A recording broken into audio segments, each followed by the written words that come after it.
अंबानी के पास जियो का पैसा कहां से आया? जब लोगों के पास 2G और 3G खरीदने का पैसा नहीं था, 60,000 करोड़ रुपया अंबानी ने ठूस दिया एक के बाद 4G में। लोग पागल कहते थे कि आपको 4G का कोई आइडिया है? रिलायंस कंपनी जो थी अनिल अंबानी की, उसको आइडिया था टेलीकम्युनिकेशन का। मुकेश अंबानी को कोई आइडिया नहीं था, लेकिन उसको पता था ब्लू ओशियन पॉलिसी, पहले पैसा झोंको, लोगों को आदत लगा दो, इतना ना पैसा झोंक दे कि बाकी के पास इतना पैसा ही ना बचे, और बाकी के लोग 4G में जब तक सोचे कि गांव गांव तक पहुंच गया कौन? भले गरीब है, लेकिन जब दुनिया की नीलामी होगी तो सबसे पहला खरीदार चाइना, दूसरा उसके बाद भारत। खरीदारी के मामले में हम आगे आएंगे, क्योंकि इंडिया के ऊपर लायबिलिटी बहुत कम है। हम लोगों ने विदेश से कर्जे उतने नहीं लिए हैं जितने बाकी देशों ने ले रखे। कर्ज लेना बहुत ही बड़ी समझदारी है, बहुत बड़ी समझदारी। जो इंसान, जो कंपनी कर्ज ना ले सकी, जो देश कर्ज ना ले सका, महाघोंचू है। बट उसको किस तरह से यूज करके, आपको पता है दुनिया में सबसे ज्यादा कर्जा अमेरिका ने ले रखा है। दुनिया में सबसे ज्यादा कर्जा अमेरिका ने लिया है। कर्ज लेना गलत बात नहीं है, कर्जा आपको चुकाना बड़ा सिंपल होता है। साल भर का ब्याज लेता है 10%, बहुत ज्यादा बता रहे हैं 10%। साल भर का ब्याज कितना लेगा? 10। और उस कर्ज को आप कुछ भी नहीं करेंगे, थोड़ा भी कहीं इन्वेस्टमेंट करेंगे तो उस पर कम से कम आपको 60% का ब्याज आ जाता है। मतलब इंटरेस्ट क्या हो जाता है? आ जाता है। फायदे आ जाते हैं कि नहीं आ जाएंगे? अब जैसे सिंपल सी एक बात बताते हैं, हमको एक नया सड़क बनाना है जिस पर जाम ना लगे, और पटना से दिल्ली अभी अमूमन 12 घंटे लग जाते हैं। एक बेहतरीन सड़क बनाए 20 लेन का, भयानक, एकदम एकदम जबरदस्त, और सीधे पहुंच जाएंगे यहां से दिल्ली 6 घंटा में, एकदम दंदना के 200 की स्पीड में चलिए, सड़क एकदम चौड़ा। पैसा है हमारे पास? नहीं। तो हम ये सोचते हैं कि इस पे अगर सड़क बना देते हैं तो जितने भी वीआईपी लोग हैं उनके पास टाइम नहीं रहता है, फ्लाइट से कोई जाना नहीं चाहता है, ससुरा इतना झमेला होता है, बेल्ट उतारो, जूता दिखाओ, मुंह खोलो, मुंह नहीं खुलवाता है, नहीं पूरा जांच करा देता है। कितना खराब लगेगा सोचा, बेल्ट वोल्ट खोलोगा और फिर उन्हें से उतर के सामान रखिए, फिर बेल्ट पहनिए, तो नहीं यार। सड़क बना, अब हमको पता है कि उस पर अमीर लोग क्या करेंगे, जाएंगे, और अमीर लोग से हम क्या ले सकते हैं? टैक्स ले सकते हैं। पैसे क्या कर सकते हैं? टैक्स ले सकते हैं, बहुत ज्यादा मात्रा में। कह देंगे इस पे जो गाड़ी लाएगा 1000 रुपया हमको क्या दो, टोल दो, कोई भी दे देगा। रीजन क्या है कि अच्छी सड़क पे गाड़ी का मेंटेनेंस कम आता है, फ्यूल बचता है, टाइम बचती है, गाड़ी पर स्क्रैच का खतरा कम रहता है। जाम वाले में से लेके जाएंगे ये भिगना पाड़ी से, जो गाड़ी एक बार एने से रगड़ाएगा, एगो एने से रगड़ाएगा, जो यहाँ पे एक बार गाड़ी सर्विसिंग में घुसी 30-40 हजार का खर्चा आ जाता है, तो कौन नहीं दे देगा ऐसा सड़क पे? तो हम देखते हैं कि एक सड़क पर अगर हम 1000 रुपया टोल लेते हैं और प्रतिदिन वहां से कम 20,000 गाड़ियां जाती हैं, तो आप सोचिए ना प्रतिदिन का इनकम कितना हो जाएगा? 1 2 3 4 5 6 7, 2 लिख के कितना जीरो बैठा देते हैं? कितना जीरो? 7। कई दहाई सैकड़ा हजार 10,000 लाख 10 लाख करोड़, प्रतिदिन कितना? 2 करोड़। प्रतिदिन इनकम कितना हो रहा है? 2 करोड़। सोच इस सड़क तो एक नंबर है, 20,000 गाड़ी तो एक नंबर जाएगी, दिल्ली जिसको जाना होगा इसी सड़क से जाएगा। हमको इस दूसरा कहां से आएगा? क्योंकि एक दिन का है, किसका है? पर डे का। साल भर में गुड़ा कर लीजिए ना, इतना से 365 से गुड़ा करो तो 365 का दूना हम 700 मानते हैं। ध्यान से समझो, 365 का दूना हम कितना मान लेते हैं? 700। तो यहां हम लिख देते हैं 700, हाई जीरो तो फ्री में उतरेगा 7 गो। हाँ हो गया। इकाई दहाई सैकड़ा हजार 10,000 लाख 10 लाख करोड़ 10 करोड़ अरब, 7 अरब साल भर। एक साल में कितना अरब? 7 अरब। तो ससुरा हम बैल है ना जो विश्व बैंक से कर्जा न ले, विश्व बैंक से हम कर्जा ले लेते, भैया हमारा 7 अरब लोन दे दे, एक साल बाद चुका देंगे, थोड़ा 8 अरब देंगे। कहा कि विश्व बैंक भी देगा, इतना जल्दी तो पैसा कोई डबले नहीं करता है, इस 7 अरब कर्जा ले रहा है 10 अरब दे देगा, तो हम कितना लाएंगे? 7 अरब। अब विश्व बैंक को कहेंगे 10%, हम भले ऐसे बोल दिए, ब्याज कितना लगेगा? 10%। 10%, 7 अरब का 10% ससुरा 1 अरब नहीं होता, 70 करोड़ होगा। कितना होगा? 70 करोड़। मान के चलो 100 करोड़। हम विश्व बैंक से कितना लाएंगे? 7 अरब। लौटाएंगे कितना? 8 अरब। कितना अरब? 8 अरब। सड़क बनने में लगेगा 3 साल, सड़क बनने में 3 साल, तो हम उसको लौटाएंगे हर साल 1 अरब ब्याज जोड़ के। 7 अरब लाए थे, 3 साल में ब्याज हो जाएगा 3 अरब, देना पड़ेगा 10 अरब। 3 साल बाद सड़क बन के रेडी, पहला साल में 7 अरब, दूसरा साल में 7 अरब, 2 साल में फायदा। लेकिन अगर यही पैसा लाएं और बिहार के ठेकेदार को दे देंगे, वो बिहार का ठेकेदार बनाएगा 15 साल में, 7 अरब का ब्याज हो जाएगा 20 अरब। ओके बाद ससुरा आधा सड़क टूट गया, आधा हाई टूट गया, हाई टूट गया, घोटाला लगा, ले जा चौपट। या समझ में आ रहा है?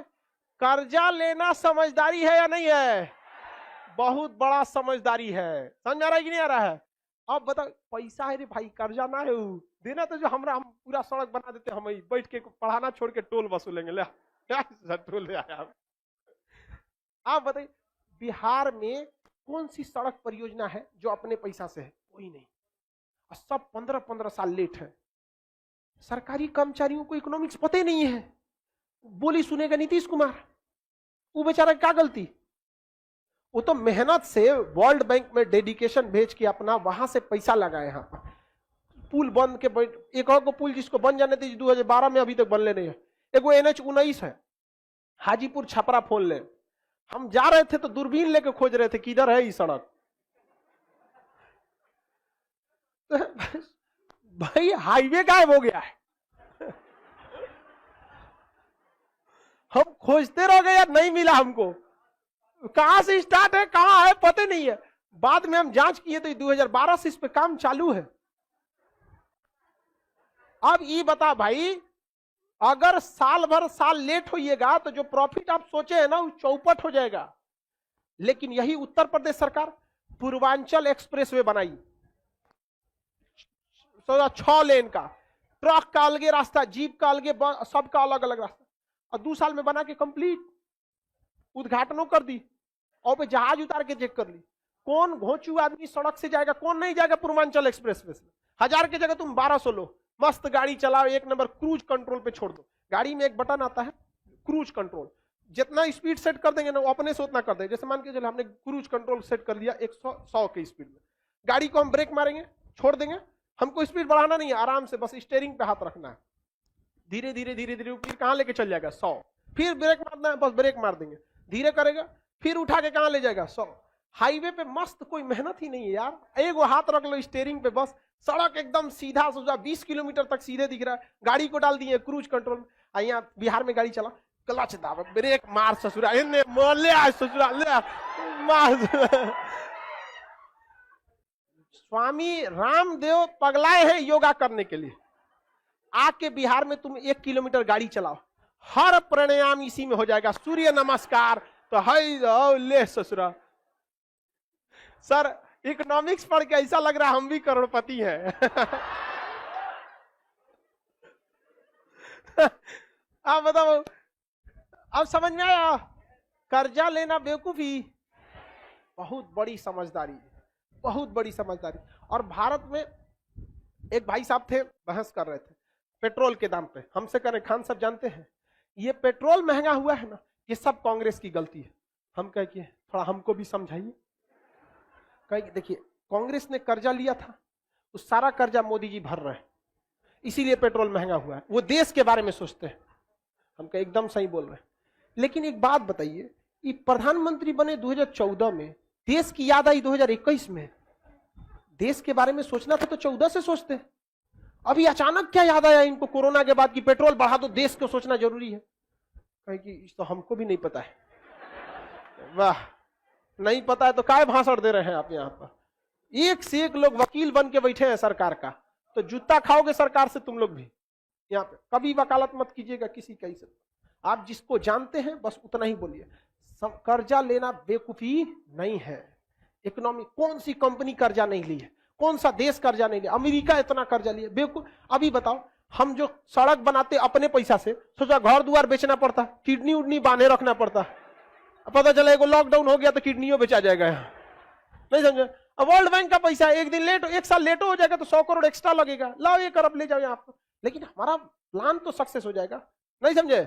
1 नंबर यहाँ पर बुलेट जैसे ट्रेन, पटना से दिल्ली जाने में ससुरा कोई ट्रेन को 12 घंटा से तो कम लगने वाला नहीं, 15 घंटा लगता है। एक अलगे रेलवे लाइन बिछा देते हैं जो यहाँ से स्टॉपेजे देंगे उसका, बनारस, इलाहाबाद, कानपुर, दिल्ली, 8 घंटा में कहां पहुंचेगी दिल्ली? ये बताओ। और पटना जंक्शन के बगल में एगो स्टेशन बनवाएंगे, कौन अलग से करोड़ों रुपया लगेंगे, हमारे पास है नहीं है, कहां से पैसा लेंगे? वर्ल्ड बैंक से। अब पटना जंक्शन पे अनाउंस करेगा कृपया ध्यान दें, दिल्ली जाने वाली ट्रेन 4 दिन लेट है। प्लेटफॉर्म नंबर पे 10 पे आएगी। कौन जाएगा? उसके बगल में अनाउंस करेगा, दिल्ली जाने वाली ट्रेन 2 मिनट पहले आ चुके हैं, प्लेटफॉर्म नंबर 1 से रवाना होगी, 6 घंटे में दिल्ली पहुंचा देगी। कौन आदमी जाएगा इस पे? सब किस में जाएगा? उस पे। हमारे पास पैसा है? नहीं है। कौन देगा पैसा? World bank. जमीन खरीदने के लिए वर्ल्ड बैंक, पटरी के लिए वर्ल्ड बैंक। अगर 5 साल में हम प्रोडक्ट बना देते हैं तो अगले 5 साल में वर्ल्ड बैंक का पैसा चुका देंगे। उसके बाद बैठ के गिनेंगे नोट। नहीं समझ में आया? वर्ल्ड बैंक पैसा लेना गलत बात है। अंबानी के पास जियो का पैसा कहां से आया? जब लोगों के पास 2G और 3G खरीदने का पैसा नहीं था, 60,000 करोड़ रुपया अंबानी ने ठूस दिया एक के बाद 4G में। लोग पागल कहते थे कि आपको 4G का कोई आइडिया है? रिलायंस कंपनी जो थी अनिल अंबानी की, उसको आइडिया था टेलीकम्युनिकेशन का। मुकेश अंबानी को कोई आइडिया नहीं था, लेकिन उसको पता था blue ocean navy, blue ocean policy. पहले पैसा झोंको, लोगों को आदत लगा दो, इतना ना पैसा झोंक दे कि बाकी के पास इतना पैसा ही ना बचे, और बाकी के लोग 4G में जब तक सोचे कि गांव गांव तक पहुंच गया कौन? जियो। और पहला बार ऐसा हुआ था कि लोग हमेशा ये होता है भैंस खरीद के लाते हैं फिर खूंटा ठोकते हैं। पहली बार था कि लोग खूंटा ठोक के भैंस खरीद रहे थे। मतलब सबके पास सिम था, मोबाइल 4G था ही नहीं। सब लोग क्या कर लिए? मोबाइल। अब इस सिम खरीद लिए, अब एक कोचने के लिए क्या खरीद रहे थे? मोबाइल। इनफैक्ट हम भी ये 2016 में केवल और केवल जियो के लिए ही खरीदे थे। जियो फ्री दिया था तो हम भी आज भी इसी चलाते हैं, हैंडी है। आप समझ में आ गया कि नहीं आ गया?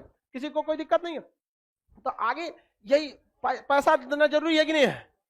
तो ये पैसे जो थे रिलायंस ने क्या कर दिया? ठूस दिया। कहां पे लगा दिया? 4G में। और गांव गांव तक क्या पहुंच गया? 4G। बाकी लोग के पास 4G रहा नहीं रहा। तो चलिए इसमें समझ में आ गया।